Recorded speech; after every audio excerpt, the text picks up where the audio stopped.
The president's action on steel probably had something to do with the timing of the decline, but I don't think it was the factor which determined the amount of the decline.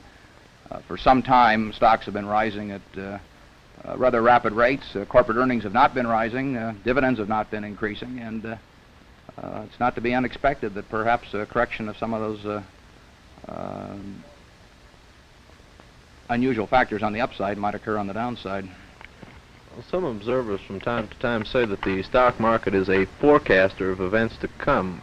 Can you predict, or would you care to take a look at what you think this might be forecasting, the decline? The stock market has been a good forecaster from time to time in the past. It also has been a rather poor forecaster occasionally.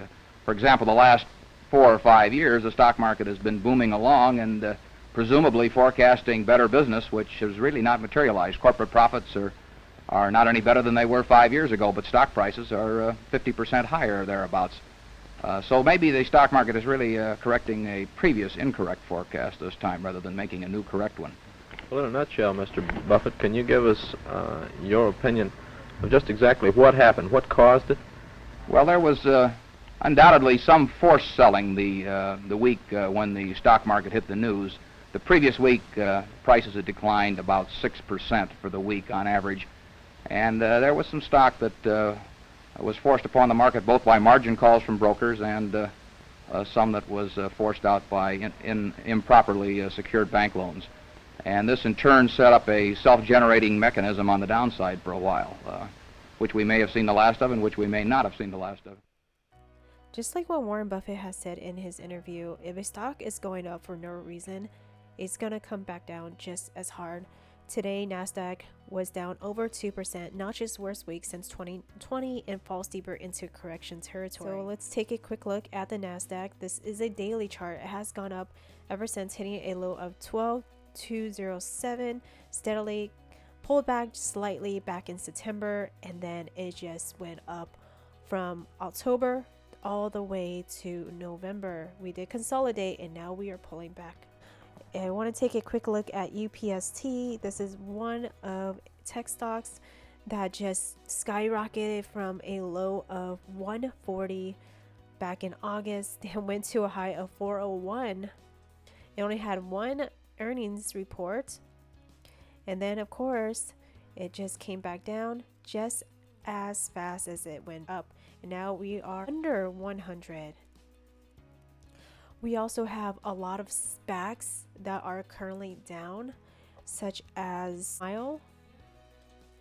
This is Metro Mile that's currently trading at $1.52. I want to show you an article. A lot of people got into SPACs last year when it was very hot. And this article, it's titled "The Rise and Possible Fall of SPACs." The surge in SPACs is reminiscent of several past bubbles where excesses form in different parts of the market. Consider the dot-com bubble of the late 1990s. Companies with just an idea, a lot of debt, and negative earnings were going public at high-flying valuations and multiples. The red flags became apparent for most sophisticated investors when inexperienced retail investors were jumping in with both feet. Everyday conversations with cab drivers, grocery store patrons, and relatives turned to sharing the latest tips on the next big IPO. Missing from those tips were discussions of fundamental earnings, revenue, or profits. A similar mania developed in real estate in 2007. Suddenly, investors with little real estate experience were being enticed to purchase condos in Florida with little or no equity.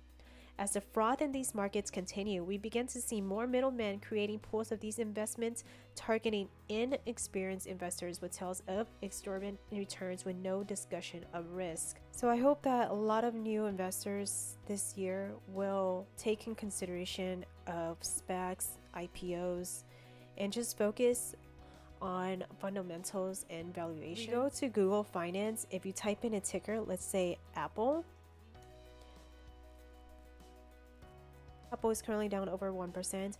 And if we scroll down to financial performance and we go down year over year change, revenue has gone up, net income has gone up, net profit margin has gone up.